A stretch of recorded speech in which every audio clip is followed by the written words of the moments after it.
Recruiters, imagine having a recruiting sidekick that works 24 hours a day. Meet Pin, your AI-powered assistant that never sleeps. Pin combs through over 850 million candidate profiles to find perfect fits for your clients, even those hard-to-find unicorns.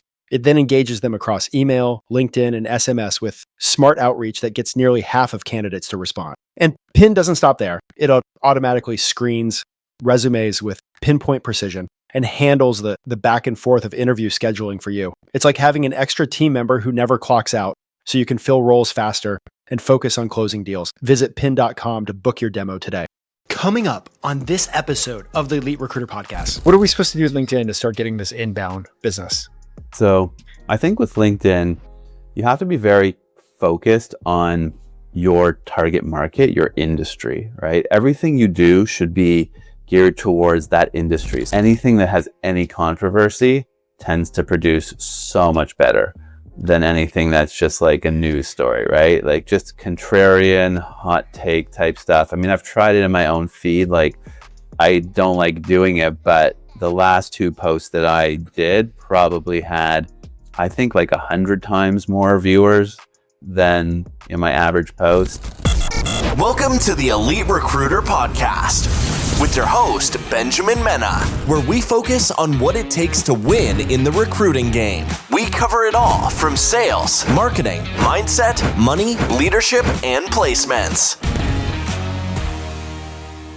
Admin is a massive waste of time. That's why there's Atlas, the AI-first recruitment platform built for modern agencies. It doesn't only track resumes and calls. It remembers everything, every email, every interview, every conversation, instantly searchable, always available. And now it's entering a whole new era. With Atlas 2.0, you can ask anything and it delivers. With Magic Search, you speak and it listens. It finds the right candidates using real conversations, not simply looking for keywords. Atlas 2.0 also makes business development easier than ever. With opportunities, you can track, manage, and grow client relationships powered by generative AI and built right into your workflow. Need insights? Custom dashboards give you total visibility over your pipeline. And that's not theory. Atlas customers have reported up to 41% EBITDA growth and an 85% increase in monthly billings after adopting the platform. No admin, no silos, no lost info, nothing but faster shortlists, better hires, and more time to focus on what actually drives revenue. Atlas is your personal AI partner for modern recruiting. Don't miss the future of recruitment. Get started with Atlas today and unlock your exclusive listener offer at recruitwithatlas.com. Now, here's the crazy thing about recruiting. Every single aspect of recruiting is being impacted by AI. We talk about the tools, we talk about the things that are making a great ROI. But here's also the crazy thing. Like the marketing that we do as recruiters and recruiting firms, that's changing too because of AI. What worked 2-3 years ago isn't working like it used to anymore because the environment's shifting due to artificial intelligence. So that's why I'm so excited to have a returning guest coming back to share like what the heck has been going on when it comes to your AI marketing, why things aren't working and how to actually make things work. So Zach, welcome back to the podcast, buddy. Thanks for having me. Great to be back. All right. So for those that have not listened to the last episode together, real quick, a 30-second self-introduction. Sure. So my name is Zach Gallinger. I'm the owner of HARO Media. We're a digital marketing agency that works exclusively with recruiters. I've been doing this for about 10 years now, just in the recruiting space, a little bit longer than that, just in general. And, I think we have a lot of interesting insights to share with your audience. I'm excited about really picking apart like what's working, what's not working. But real quick, we'll still make it super quick on how you ended up in the recruiting niche. But for the full story of Zach, go back to our previous episode from, I think maybe 1.5 years ago, 2 years ago. It was a while ago. I'm not sure exactly when, but yeah. Definitely was. Yeah, it definitely does. The very quick version, I was running a generalist marketing agency. Business was okay, but it was hard to grow without having some sort of focus. I ended up in recruiting because a girlfriend at the time used to be a recruiter, said she could sort of help me get into the industry. That relationship didn't last much past the start of Talent Hero, but I sort of stuck with it and learned about how recruiting works. And now I think I'm pretty much an expert, at least in the marketing side of things. So it's kind of crazy that your ex-girlfriend led to this path. And now you were here so many years later. Yeah, no, it is a strange story, and I sometimes wonder if she realizes, like where things are at now, and just she must laugh about it because she knew that when we started this, she was the one with all the knowledge. I knew absolutely nothing about recruiting, so I think things have flipped now. I got to ask, is she still in the recruiting industry? Or you just She is not. She last time I checked, it was a few years ago. She was not in the recruiting space anymore. and here you are. That's awesome. Yeah. Well, anyway, we're going to be talking about all things marketing. We're going to be talking about all things AI and marketing, but let's just break this down. Yeah. Top level, high level, what is marketing and how many different layers of marketing is there? Yeah. So, I think when it comes to marketing for a recruiting agency, there's generally sort of two sides to the equation. There's how do you get yourself in front of candidates and how do you get yourself in front of clients? Our business specifically focuses primarily on the client acquisition because I think that's the part of marketing that recruiters most struggle with. They know that getting in front of candidates, obviously posting a job is, one way to do it. It's not going to probably get you the exact candidates you need most of the time, but, it's a start. And then, you sit on LinkedIn and you source people, one by one, sending out messages. It's difficult to sort of outsource that to an agency. Not impossible, but it's not where we've put our attention because we know that most recruiters, it's the biz dev side of things. When a typical recruiter starts in the industry, they may have a large or maybe small network of people that they can go to for their first roles, but usually that dries up at some point. If you're really good at what you do, and maybe if you started with a larger network because you had built that, say, in a different recruiting job or an industry job, you might be able to get by on building your business through referrals. But, if that's not the case, you then need to expand. And that's kind of where I think digital marketing tends to come into play. Our focus at Talent Hero is kind of on the big channels. So that would be SEO, email marketing, LinkedIn, and Google Ads. I think those are the four different areas that you want to put your attention on when you're trying to grow your client base. Okay, I've been hearing about this thing, like I need to be like ranking on the AI, like I need to be able to show up in ChatGPT or Gemini. Like, how important is that? I know we're going to talk about it later, but is this something we really should be focusing on, or should we be focusing on all these other channels that you just mentioned? Yeah, so I think at the moment, as of this recording, I don't think showing up in ChatGPT is going to have a great impact on your business. It absolutely can drive the occasional leads to your business, but the problem with ChatGPT is that despite its rapid growth, it still doesn't have anywhere near the volume that, say, Google does or even Bing. And on top of that, I don't think it's currently being used as much of a search tool for B2B type searches.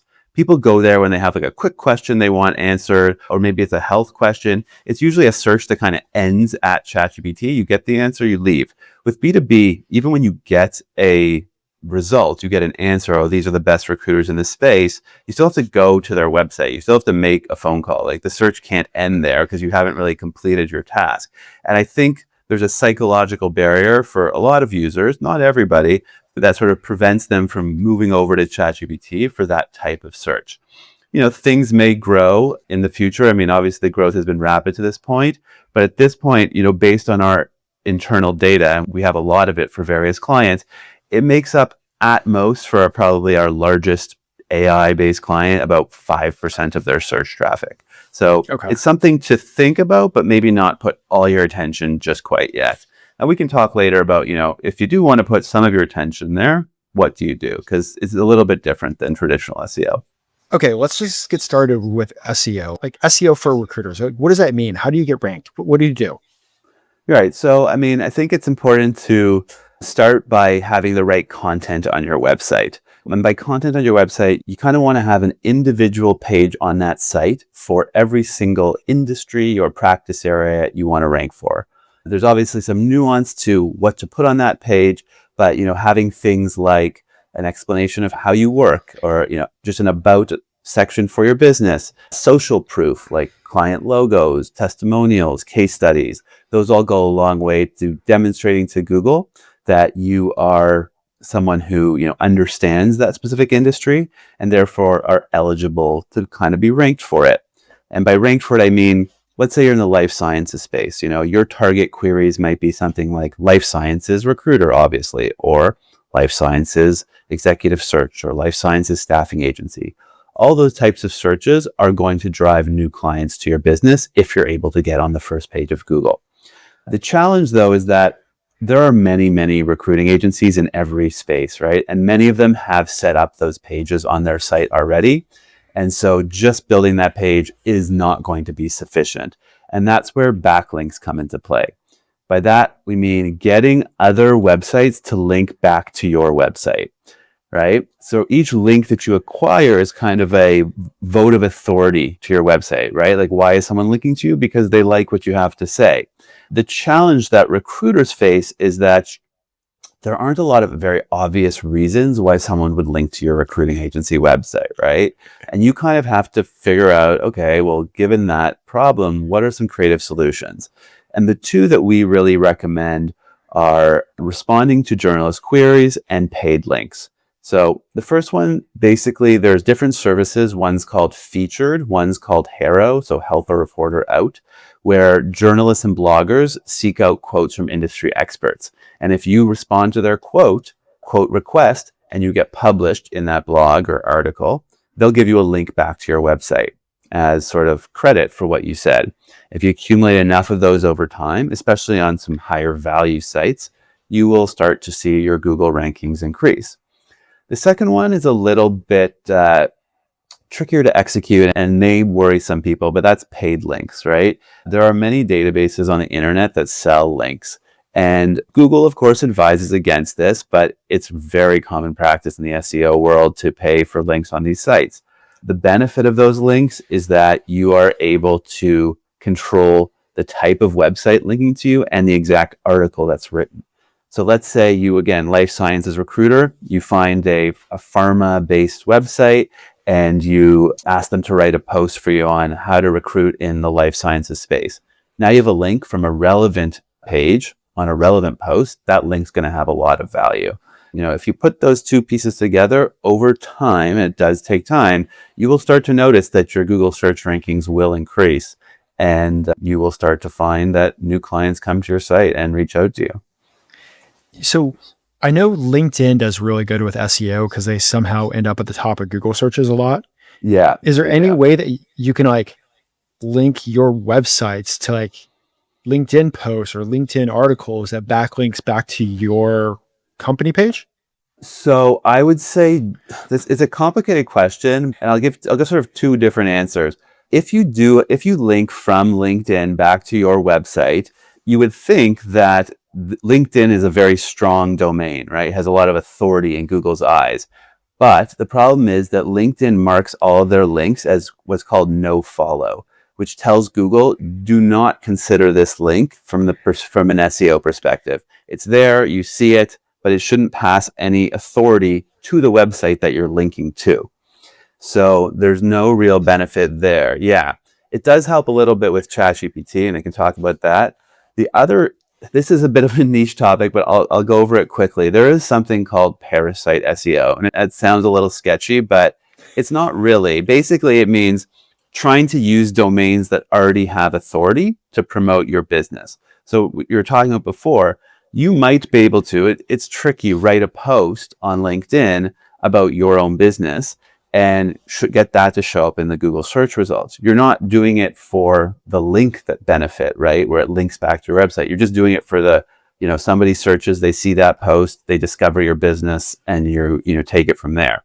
So that can work, but it's tricky because the average search that someone's doing for a recruiter isn't going to surface a LinkedIn post. It depends. Maybe you can find one that does, but it's not usually how it works. Okay, super dumb question. And this is going to be because I talk to people about starting a podcast all the time. Yeah. In my podcast show notes, I actually have my company's website. Yeah. That's showing up on Apple Podcasts, Spotify. It links back to my company page. Right. And I tell people to do that on their podcast. Does that help with backlinking, or do they not count either? Because it's Spotify. Probably, it depends. I don't know the ins and outs of every website, but you can find out. Basically, you you open up the source code of your page. It's actually not that hard. You just do a Command F to find the link. So, find the link in your page, and then you just look at the code. If it says no follow, then that link doesn't count from an SEO perspective. If it doesn't say that, then it does. So anybody can take a look. It's not very hard, even if you're not that familiar with source code, because it's usually like right there next to the link. So when I hop on Google now, about half the time, like I type in the search, it starts typing this AI answer. It's not even showing me the top 10 pages anymore. Like, right. As a recruiter, how do I get into that answer on top of being on the front of the Google pages? Right. Yeah, it's a tricky one, because if you ask Google, they always say, just do traditional SEO, right? Don't change anything. Stick to what you've been doing. As long as that's been working, you should be fine. You'll get into the AI overviews. And I think there is truth to that, right? Google needs like a source of, say, websites to consider for the AI overview, and they're pulling them from their traditional search results for the most part.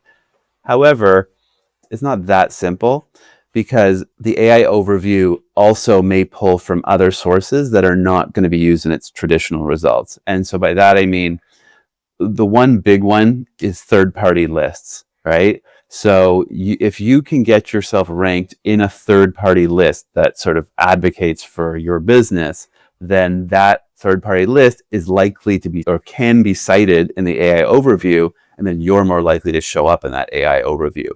So the question is, well, what's a third-party list? The biggest one is probably Forbes. Every year, Forbes has, their best executive search firms and best recruiting firms list.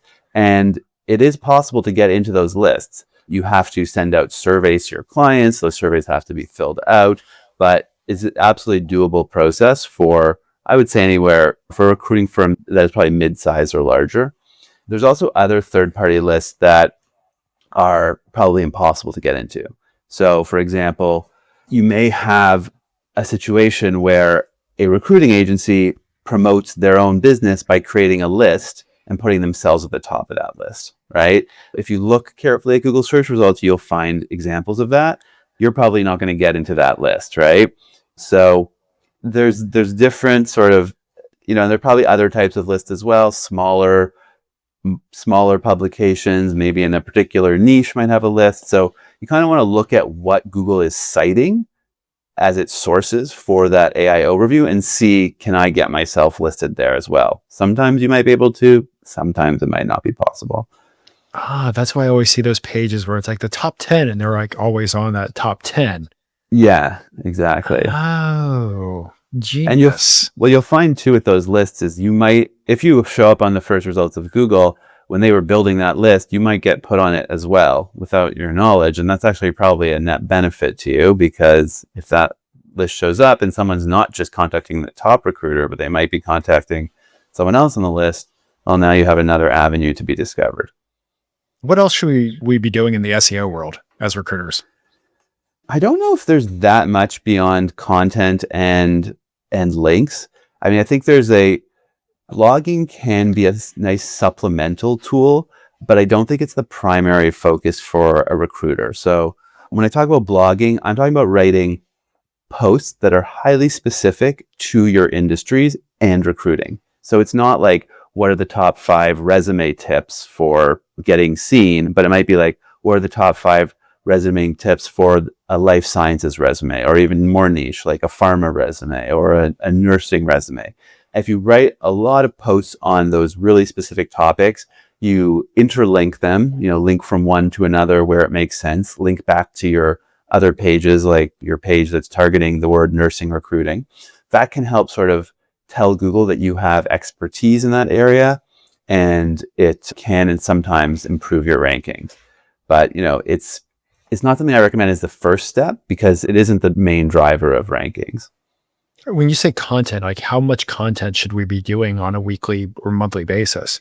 And my second question to that is, everybody's now using AI to write content. Is Google starting to go through AI work slop? It's a good question. So, the first question, I don't know if there's an easy, like hard and fast rule, like you need 1 post per week or 1 post per month. It's not that simple. You want to cover the topic as thoroughly as possible, right? So if it's about hiring for nurses, there's probably lots of like sub posts that can be written, but once you have that topic covered, I wouldn't be like, oh, well, I have 12 posts on that topic, but it's now my 13th week. I need to write another post. Like, you don't, right? It's a waste of time just to keep writing for the sake of it. Like, try and cover a topic thoroughly, and then you can kind of stop. Maybe go back and update the posts occasionally, but I don't think there has to be a regular cadence necessarily when it comes to blog posting, unless you're using it for other purposes, right? If you're sharing it on LinkedIn and you get a lot of feedback there and that helps build brand awareness, that's a different story. But if it's just about SEO, I wouldn't worry too much about it.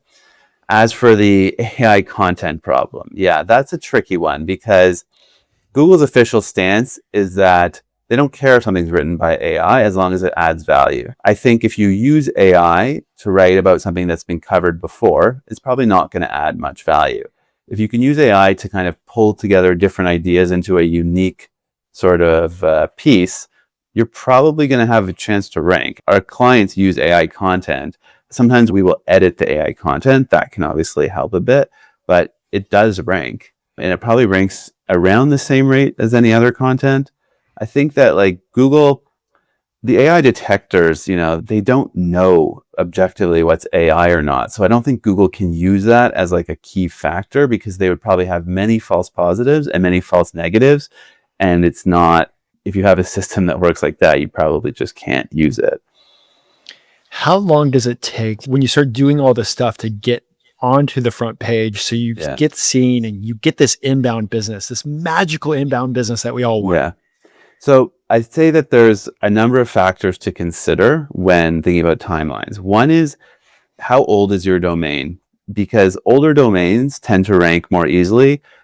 Google gives some sort of credit just for a fact that a domain is old. I think it just shows that the business is more serious to an extent. It's been around for a while. But also, businesses can sometimes accumulate links without trying, without going through that whole link building process. You may have links pointing to your site already, especially if you're like a 15 or 20-year-old domain at this point.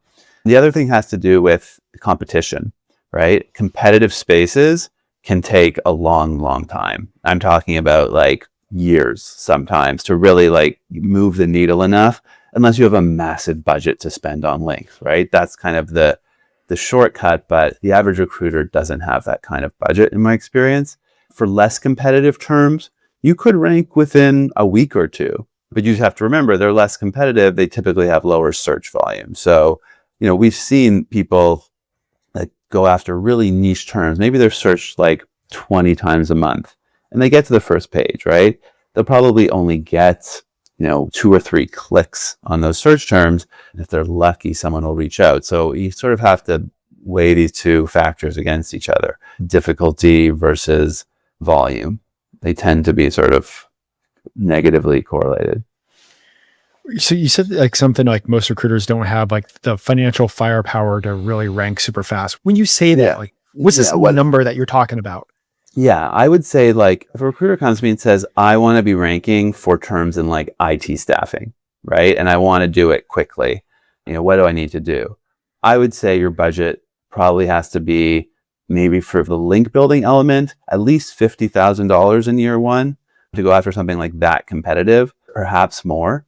Our client's average budget is probably around $2,000 a month for link building. And that allows us to kind of do this process with more of a slow burn, right? We tell our clients when they sign on, like, hey, if you have an older domain, so you sort of have that in your favor, but you've never done link building before, you can probably expect results in like 9 to 15 months. But the benefit is that once those results happen, you get some really good high quality leads from inbound SEO because we know people are looking for a recruiter. The showing up on the first page of Google search results is kind of a vote of confidence for you. So they kind of trust you already. If you have a nice looking professional website, that works in your favor too. So these are just really warm leads that are much easier to close than leads acquired through some other sources. Okay. And I know the second part of this magical marketing arm is email marketing, which is email's gotten harder. Yes, absolutely. Talk about that first. Yeah, so around the middle of last year, so let's take a step back. The two big email service providers are Google. They have their Google Workspace accounts and Microsoft 365 or Outlook, different products. And around the middle of last year, Microsoft just tightened up its spam filters so much. It went from being relatively easy if you wrote like a competent email to land in the inbox to being almost impossible. And it got to the point where like businesses were having their like regular email correspondence end up in people's junk folders because they had tightened those spam filters so much. And, nobody knows exactly how this all works. This is a black box by design, right? If you knew how to do this and get around it, then you could defeat the spam filters. So that's sort of the first problem. Then in the beginning of this year, Google, they didn't tighten their spam filters. They made it so that if you didn't have all of your records set up correctly, which are called DNS records, technical records that need to be set up when you set up a new email account, if you didn't have everything set up correctly, you would also probably end up in the spam filter. So what we're seeing is that if you're sending out cold emails, it's just a lot harder to end up in the inbox. Now, there are some tips and tricks that you can try. First off, make sure your records are set up correctly, right? There are third-party tools that will verify whether you have your records set up.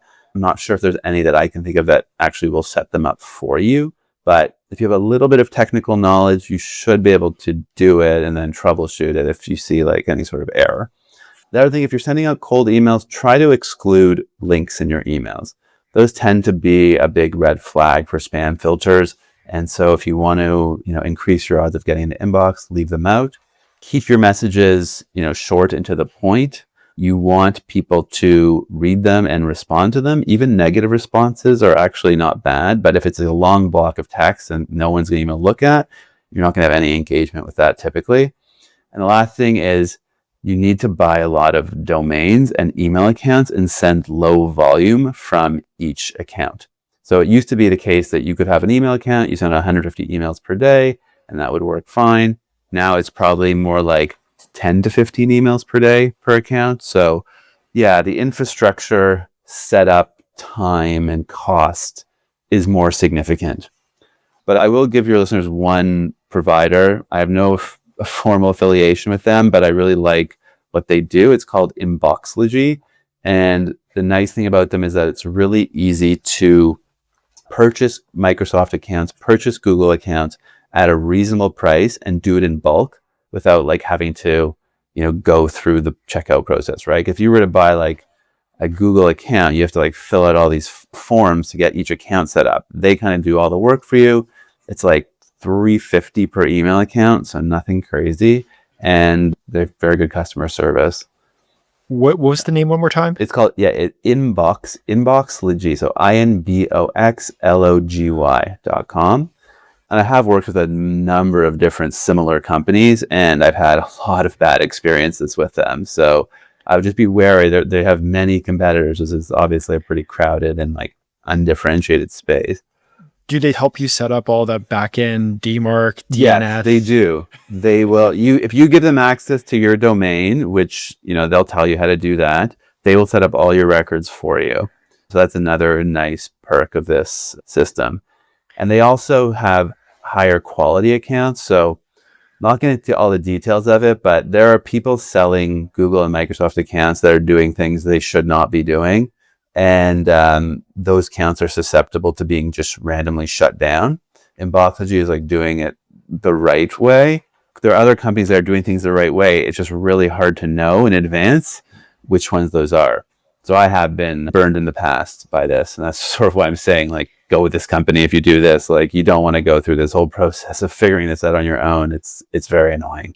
The Recruiter Sales and Business Development Summit is coming back. It is kicking off January 26, 2026. It is going to be the best, biggest, most focused conference for recruiters to help them grow with business development and sales. Remember, with all the summits, the live sessions are free. If you want to go for the replays, you got two options. You can go VIP on the summit platform, or you can join the community and have access to all the summits. But this is a summit that you do not want to miss. If you want 2026 to be the absolute best year possible, be there, be ready to learn, and be ready to crush it. I'll see you there. I want to go back to what you said a few minutes ago, because I remember like back in the day with the early days of email marketing where nobody was doing it, like I could send like 200 emails through one account, no problem. And you're saying like now it's 10 to 15 per day? Yeah, it is. It is. And like you have to do that in a way that's manageable. You need to connect all these inboxes to a third-party tool, right?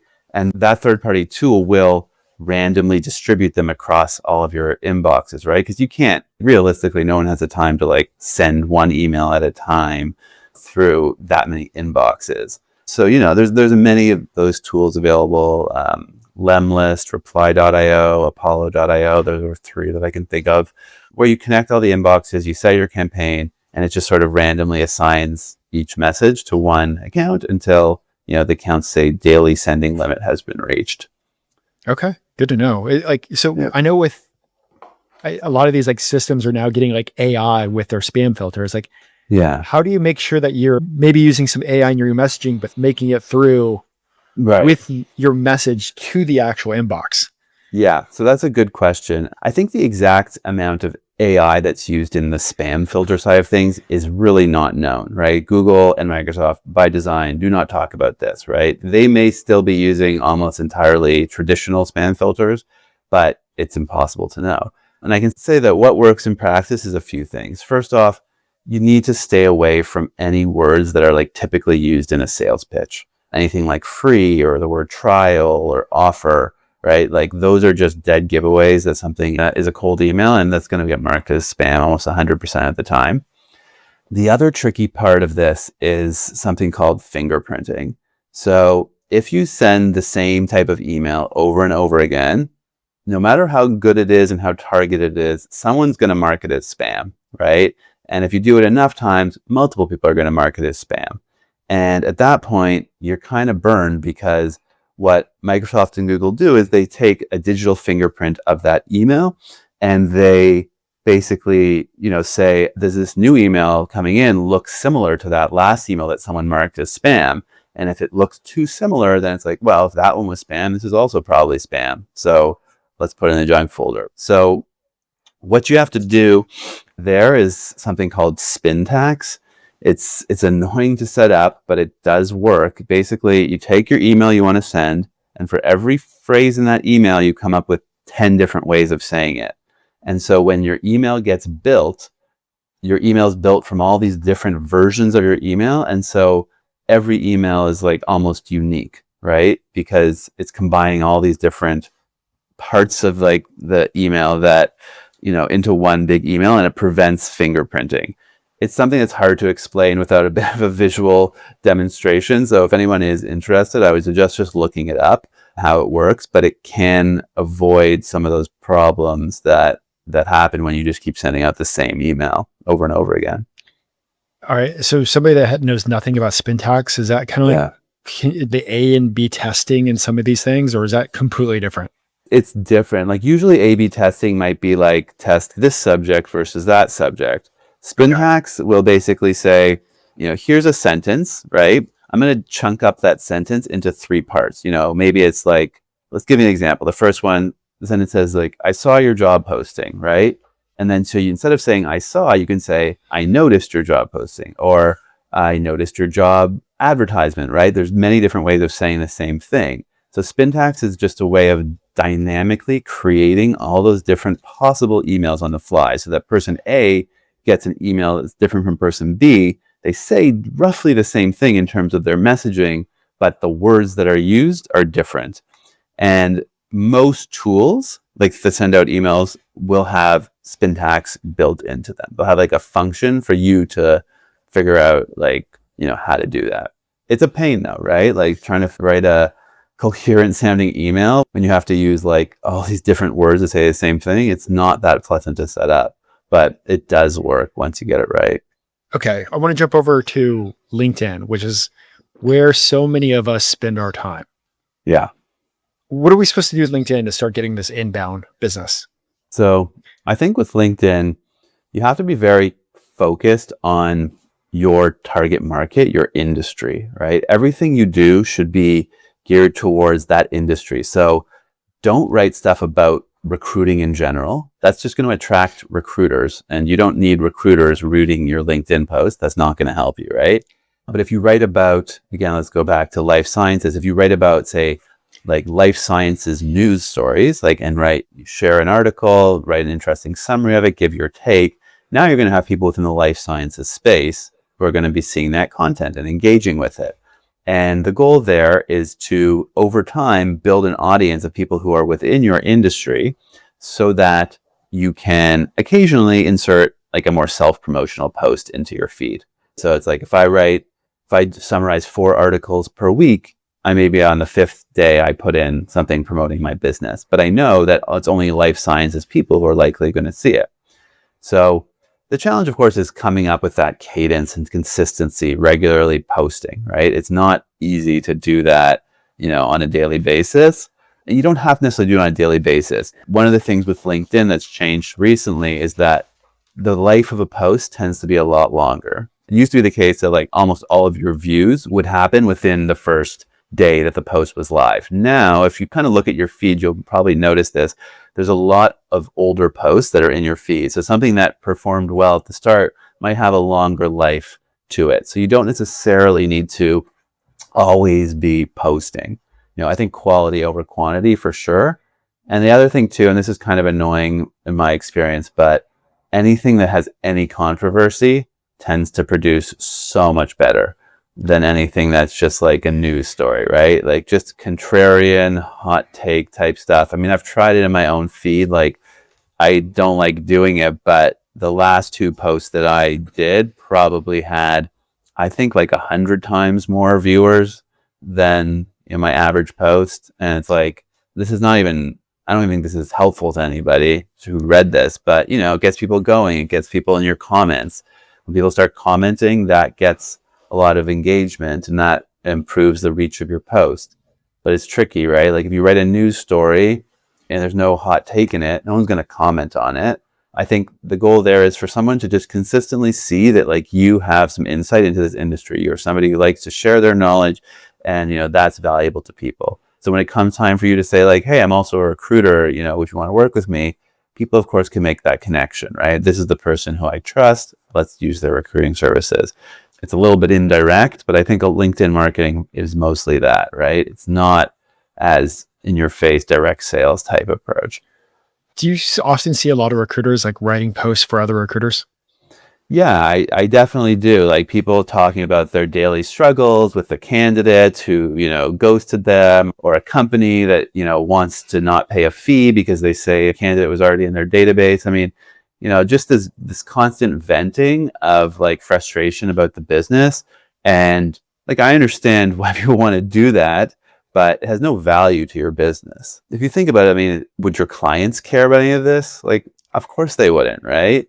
So I don't really get it. It just sort of turns it into like just another social media platform. If it's like on your Instagram, I get it. If it's on your, Facebook page, I get it. But I don't see the point for having on your... I was just going to ask you, because I use LinkedIn like a social media account. Yeah, like I do. Yeah. But it's that, am I using it for social media versus using it for like the business? And maybe that's where people forget it. I mean, I've seen your social media account, and I think that like what you're doing is you obviously have like a bit of both elements to it, but I think you're somewhat of an exception for the regular recruiter because you've clearly built a brand around like who you are and your name. And it's not all just about like, a lot of it's about like recruiting specifically, but like people I think know you as a person and like your personality. I think that's great. I think if you're going to try and do that, like as a recruiter on LinkedIn, like that's the best approach. The reason I don't say go out and advocate it when you ask me like how to approach LinkedIn is because I think just it's not feasible for 99% of people, right? They don't have it in them to put all that time and effort into it on such a regular basis to like build out, it's not just I'm the expert in this space, but like here's my personality, right? As well, here's what I think about things that are maybe a little off topic. I mean, that can work. It's just, I think it's really hard to do well. And if you look at the average recruiter, like the average person, it's not really about recruiting. Like they don't have that skill set. And maybe you can figure it out, but it's going to take time. It's going to take effort. I'm just not sure if it's going to work for most people. Okay, so let's take a step back. If somebody wants to get started on this content journey on LinkedIn, what's the most important thing that they need to think about? I think it's about probably first of all is having the right follower base. So, of course, LinkedIn's algorithm is able to find people who are not connected to you and share your content with them. But if you have a lot of followers who are in your industry, that's more likely going to lead to posts getting good initial response, which leads to more virality. So I would probably do is just come up with a strategy on a daily basis to figure out how to add like the maximum number of people to your network in your industry. We actually recommend a tool called Linked Helper. LinkedIn has a lot of very anti-automation rules, right? I'm sure some of your listeners have been caught in those before, using tools that LinkedIn will then detect and say, like, stop using this. And if you do it enough times, you're going to get your account banned. But Linked Helper is a nice tool because it works in the background to just automatically add people as connections that you've sort of deemed as good fits. It's a desktop application, which is very rare these days, but that is, I think, why it works very well. If it's adding someone, it's actually like moving your mouse and in the background, not obviously on your main computer, and typing things into a field. So it's completely undetectable, and it's allowed me personally to add like thousands of people to my network over the years that I would never have been able to do otherwise. And they're all very targeted, right? Because obviously LinkedIn search, you can say, I want these people in this job title, this industry. You can kind of give that same parameters to this tool, and it will go out and it'll connect to like the maximum number of people per day that LinkedIn permits. I think you hit the nail on the head when it comes to like connecting with people in your target audience, because I don't see enough people actually doing that. Yeah. Yeah, no, it's difficult. I mean, that's the thing. Like, I'm talking about the first step of like just literally connecting with them. But like after that, okay, you have this content plan, they see your plan. What do you do then? I mean, I think you kind of have to sometimes do some like unscalable things, which is researching a person who looks like a good fit for your market and sending them like a personal message. You might be able to outsource some of that to like a virtual assistant. So I think when it comes down to it, like if I tell someone, go spend 15 minutes on this person's LinkedIn profile on their company website and tell me like what's a great hook for my first message that I think that's going to really stand out in the noise. You might be able to do that 1 time, 2 times, but like how many times per day can you reasonably do that? It's time consuming, it's kind of tedious, but even though if it works, and there you might be able to get a virtual assistant involved. Like I have a lot of different assistants who do various tasks that I know I can't do on my own. And I think if you build good processes around them, that might be something you could give to one where it's give me this top fact. I can then word it into a message. And, if it's something that's actually really distinct about this person, you might actually get a response. Whereas if you send the sort of, hey, I'm a recruiter, do you need help? It does become more of a numbers game at that point. All right. Just for time, I have so many more questions on LinkedIn, but I know for time, like we also want to chat about Google Ads. Yeah. Are they even worth it? Yeah, that's a good question because they have their pros and cons. And I will say the pros, of course, is that you can get your business name in front of people at the exact time they're looking for a recruiter or staffing agency. So that's great, right? Like if you can do that, then you may be able to generate new business. So there are a couple of downsides. One is that most people searching on Google are candidates. And that's just by nature of how, the numbers work out, right? There's far more people looking for a job than there are companies who are hiring them, right? And so you really need to do a lot to dissuade candidates from clicking on your ads because it's costly, right? You don't want them clicking on your ads, and you have to include language that basically makes it clear, don't click here if you're a candidate. This is for businesses only. But I will say from experience, no matter what language you use, you will get people who click through anyways, who are clearly not a good fit. So on that point, you kind of have to just remember your budget. Some of it is going to be blown on candidates. So when you're doing the math about, is this a good ROI, you have to factor that in, right? There's nothing you can do to like get rid of these wasted clicks entirely. The second thing is that every element of the Google Ads campaign really needs to be dialed in order to have a positive ROI. So for example, you're targeting exactly the right keywords and nothing else. So Google Ads, if you give it if you don't set everything up with precision, meaning saying like only these words and do not use anything else, Google will show your ads to like a lot of people, like people who are clearly not in your target audience. And I've seen people waste a lot of money with that. So you have to get that targeting down.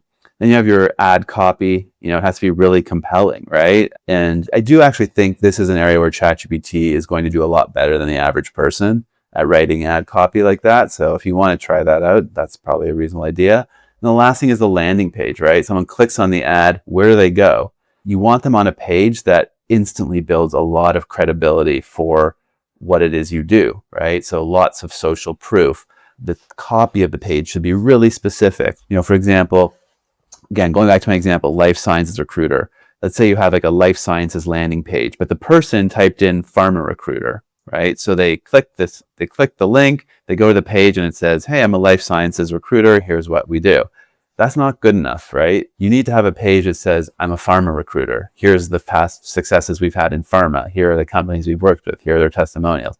Everything really needs to be like dialed in really precisely. If you do that, you can absolutely generate business through Google Ads, right? You also need the budget, right? That's another thing. Like the budgets can be quite expensive. You're probably thinking at least $2,000 to $3,000 a month, and that's going to Google. I was just actually on a call with another recruiter marketing agency, and I was asking them about their Google Ads, and they said they have clients spending up to $125,000 a month on Google Ads. So clearly there are people out there who know what they're doing and who've made it work. It's just you need some actual cash flow coming in order to make that work. Yeah.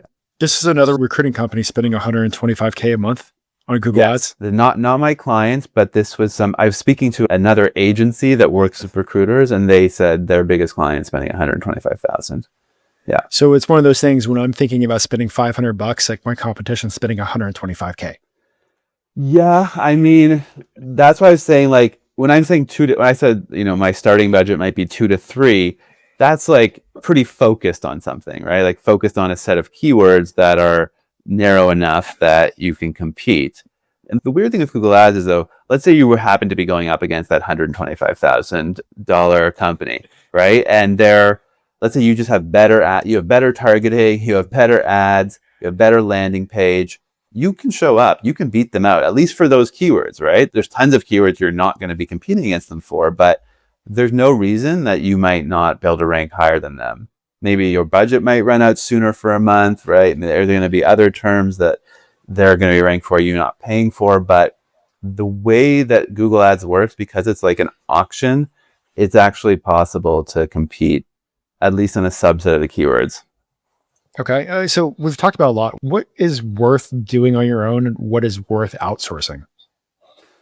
Yeah. So that's a tricky one because it sort of comes down to time and budget, right? Like I've covered here on this discussion a lot of the high level sort of thoughts and somewhere in the weeds types discussions on each of these ideas. But in practice, like to actually execute out on this like properly, you need to probably obviously know a little bit more than what I'm able to cover here. So if you have time but not money, and you really want to like go down the rabbit hole, I would pick like one channel and really put all my attention there. Like learn as much as you can about it and figure out, what you need to do.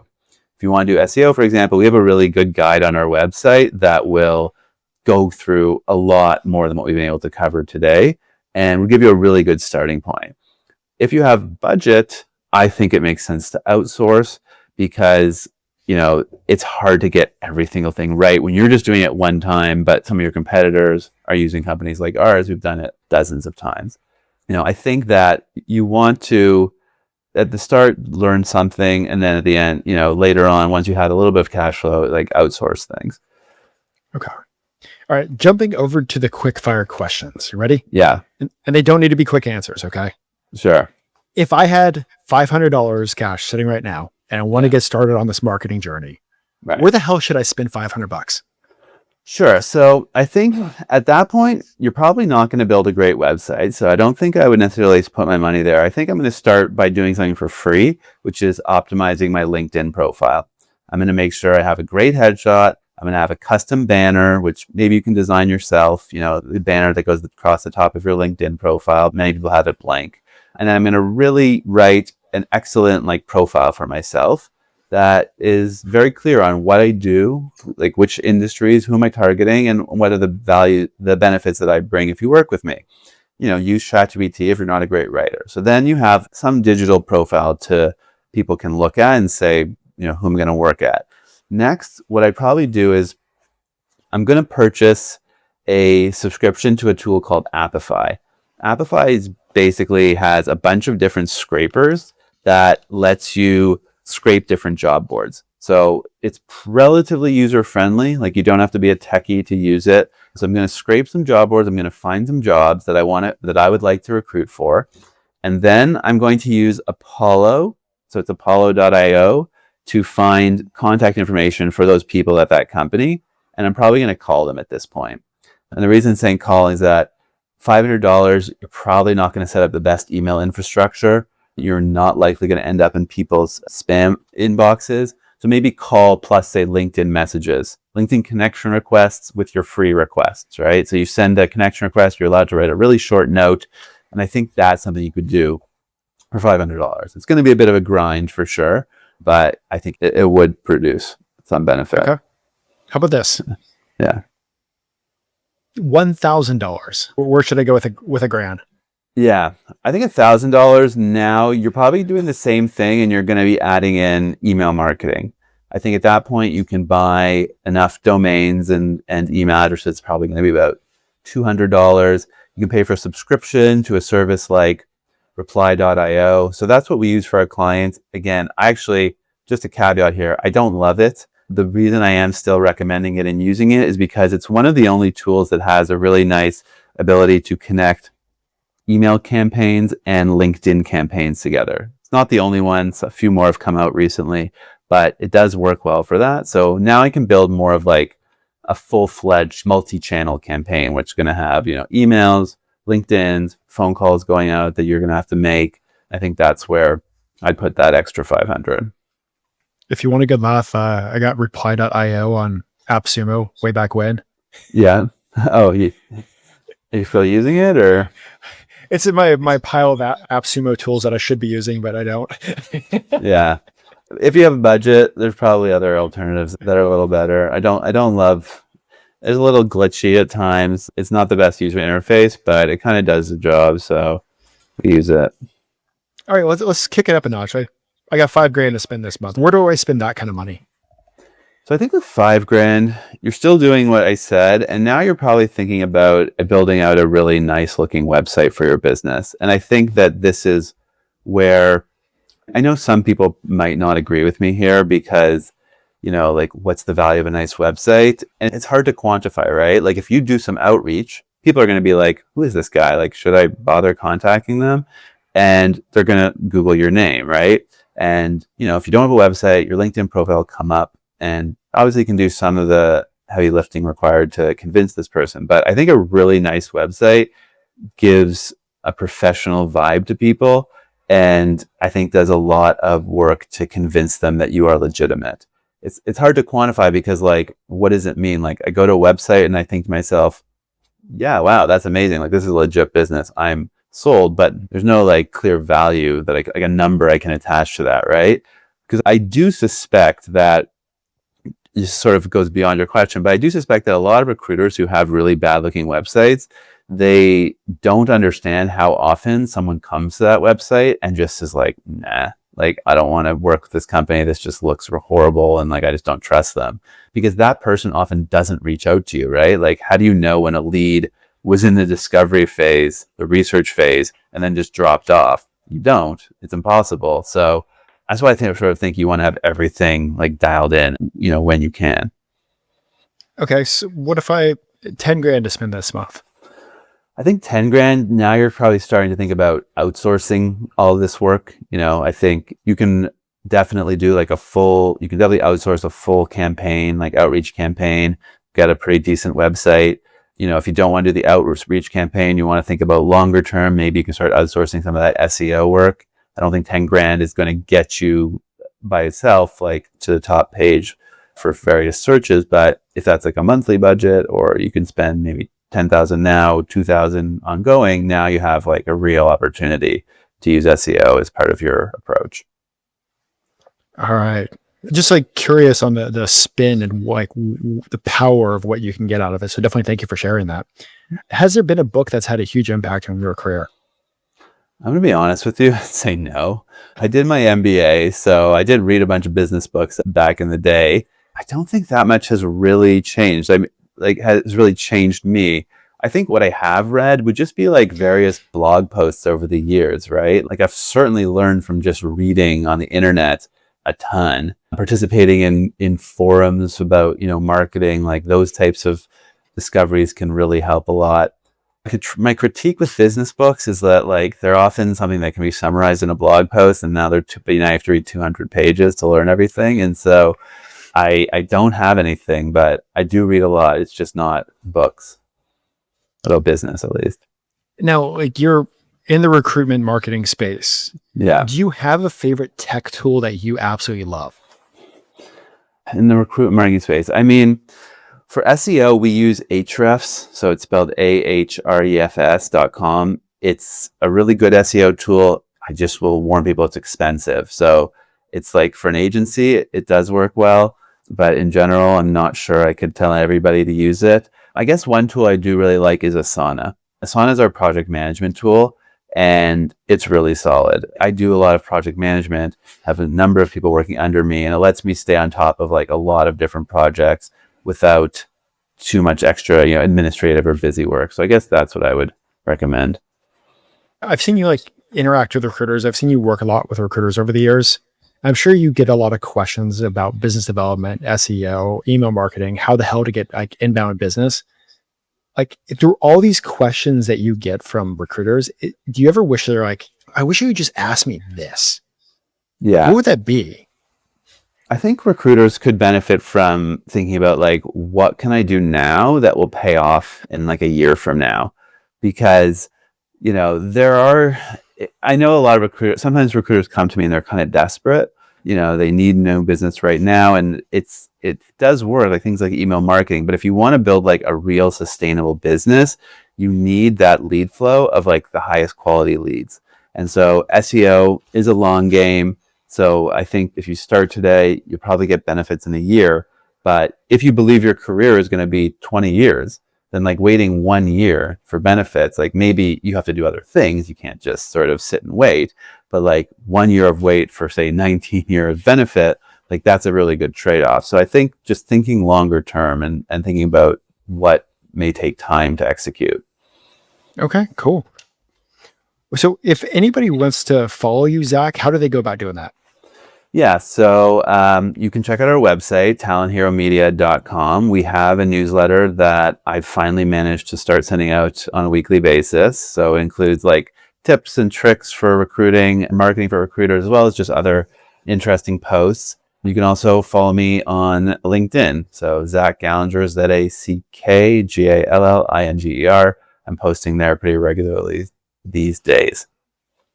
And before I let you go, is there anything else that you want to share with the listeners? No, I think we've had a really thorough discussion here. I wasn't expecting to go so in the weeds on this. I think we've really covered all these topics quite a good level of depth. It's awesome. Like, I just want to say thank you for coming back on, just because I know like things have changed. I know like a few years ago, I think back when we first spoke, I was actually getting a lot of business from like LinkedIn articles.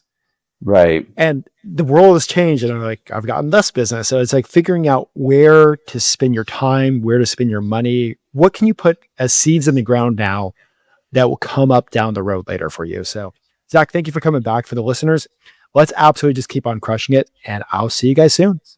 Recruiters, imagine having a recruiting sidekick that works 24 hours a day. Meet Pin, your AI-powered assistant that never sleeps. Pin combs through over 850 million candidate profiles to find perfect fits for your clients, even those hard-to-find unicorns. It then engages them across email, LinkedIn, and SMS with smart outreach that gets nearly half of candidates to respond. And Pin doesn't stop there. It automatically screens resumes with pinpoint precision and handles the back and forth of interview scheduling for you. It's like having an extra team member who never clocks out, so you can fill roles faster and focus on closing deals. Visit pin.com to book your demo today. Admin is a massive waste of time. That's why there's Atlas, the AI-first recruitment platform built for modern agencies. It doesn't only track resumes and calls. It remembers everything, every email, every interview, every conversation, instantly searchable, always available. And now it's entering a whole new era. With Atlas 2.0, you can ask anything and it delivers. With Magic Search, you speak and it listens. It finds the right candidates using real conversations, not simply looking for keywords. Atlas 2.0 also makes business development easier than ever. With opportunities, you can track, manage, and grow client relationships powered by generative AI and built right into your workflow. Need insights? Custom dashboards give you total visibility over your pipeline. And that's not theory. Atlas customers have reported up to 41% EBITDA growth and an 85% increase in monthly billings after adopting the platform. No admin, no silos, no lost info, nothing but faster shortlists, better hires, and more time to focus on what actually drives revenue. Atlas is your personal AI partner for modern recruiting. Don't miss the future of recruitment. Get started with Atlas today and unlock your exclusive listener offer at recruitwithatlas.com.